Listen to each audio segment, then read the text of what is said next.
Adil pony चलाते थे, ऊपर जाते थे पहलगाम में।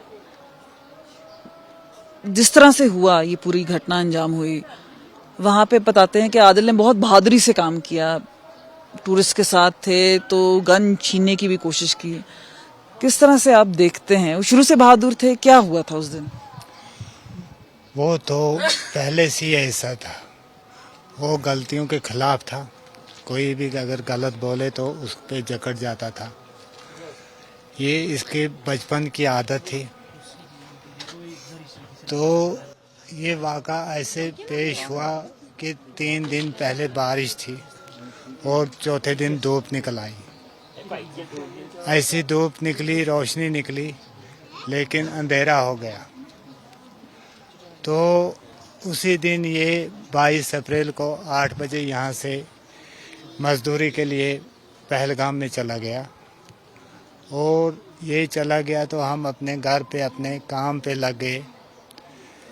काम पे लगे हुए 2 बज गए, हमें 2 बजे तक कोई पता न मिला क्या है, कहाँ है, कैसा है। जब 2 बज गए तो हमने सुना कि वहाँ पे गोलियाँ चल गई और हालात वहाँ के ख़राब हो गए।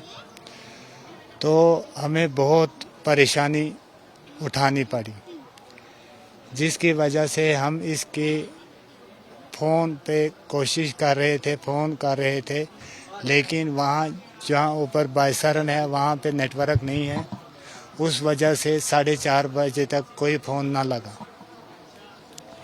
और जब 4:30 पौने 5 ऐसे ही टाइम में फ़ोन ऑन हुआ। फ़ोन ऑन होकर हमने कॉल की, लेकिन कॉल किसी ने नहीं उठाई। फिर आपको कैसे पता चला ये सब? हम खुद बताएंगे सब कैसे हुआ।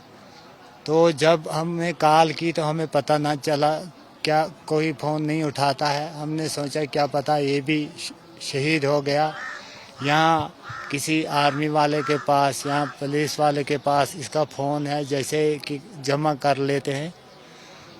तो हमें इसी शक में रहे। तो फ़ोन ऑन होते होते हमें शाम भी आ गई। जब शाम आई तो हम ढूंढने के लिए निकले, लेकिन वहाँ पे अशमुकाम से ही सारा पहलगाम बंद था। जी, हम थाने पे गए और थाने पे हमने रिपोर्ट लिखवाई और परमिशन लेने की कोशिश की, जिसमें उन्होंने परमिशन ना दी और हमें वहाँ जाने से रोक दिया। तो फिर हम वहाँ से आए, अपने घर आ गए। तो घर में हम इधर उधर इसी तलाश में रहे। तो फिर बाद में फ़ोन के ज़रिए से थोड़ा बहुत पता चला कि पहलगाम हॉस्पिटल में वहाँ ज़ख्मी हैं और कुछ लाशें भी वहाँ हैं। तो फिर हम वहाँ जा नहीं सकते थे। फिर थोड़े देर बाद सुना हमने कि वहाँ पे खुल गया। तो हमारे 3-4 बंदे गए, जिन्होंने वहाँ पे उसकी लाश को देखा। और जब लाश देखी, वो सब बंदे और हॉस्पिटल वाले भी जो उसके साथ और लाशें भी थी, उनको श्रीनगर में रेफ़र किया गया। तो श्रीनगर में रात को उधर ही रहे और सुबह 11 बजे वहाँ से आए। आकर उन्होंने फिर यहाँ 1 बजे यहाँ पहुँचे और 3 बजे उसका जनाजा हुआ। 200-300 रुपए ही कमाते थे वो, घर का गुजारा कैसे चलेगा, इकलौते कमाने वाले? वहाँ पे तो जो मज़दूर जाते हैं वहाँ, यहाँ के घोड़ों वालों को वहाँ रजिस्ट्रेशन नहीं मिलती है। वहाँ पे पहलगाम ही को घोड़े चलते हैं, उनकी रजिस्ट्रेशन होती है। तो वहाँ एक चक्कर का, यानी कि आपको ऐसे समझ में आएगा कि एक चक्कर लगाते हैं, एक चक्कर का 300 मिलता है। 2 लगे तो 600, कभी 2 भी लग जाते थे, कभी 1 लग जाता था, किसी दिन खाली भी आ जाते थे। ऐसे आपने गुजारा कर लेते। अब आगे की जिंदगी बेटा तो नहीं रहा, अभी काफी लोग हैं, आपके घर भी आ रहे हैं, अफसोस मनाने आ रहे हैं, क्या सोचा है आगे? अभी आपको लगता है कि कोई इनको रिवॉर्ड मिलना चाहिए सरकार को बहादुरी के लिए? इनकी बहादुरी तो सारे लोगों को समझ आ गई है कि इनकी बहादुरी क्या है।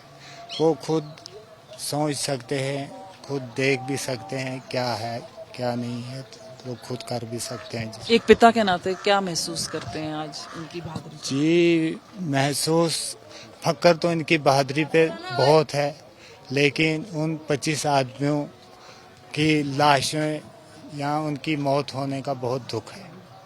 जिन 25 आदमियों की लाशें हुई वहाँ पे, जिनके छोटे छोटे बच्चे होंगे, जिनकी बहनें होंगी, जिनके भाई होंगे, जिनके बूढ़े माँ बाप होंगे, जैसे मेरे लड़के के भी छोटे छोटे भाई हैं या बहनें हैं, जैसे वो तड़प रही हैं ऐसे वो भी तड़पते रहेंगे होंगे। सरकार कुछ कठोर कदम उठा रही है, आपको लग रहा है कि ठीक कर रही है, कि आपको लग रहा है कि इसमें सख्ती लानी चाहिए? जी एक बात कहूँ, मैं गम में मुब्तला हूँ। सिर्फ जो मुझे पूछता है मैं उसकी बात को समझकर उसका जवाब देता हूँ, बाकी मुझे कोई पता नहीं है क्या होता है क्या बनता है। दुख का समय है तो इनको छोड़ देते हैं हम, पर जाहिर सी बात है लोगों का तांता लगातार लगा है। देख सकते हैं कि बाहर भी जो लोग मिलना चाहते हैं, लेकिन आज आदिल की बहादुरी के बारे में देश जानता है, दुनिया जानती है। कैमरा पर्सन अमन के साथ कमलजीत संधू, अश्मुकाम, आज तक।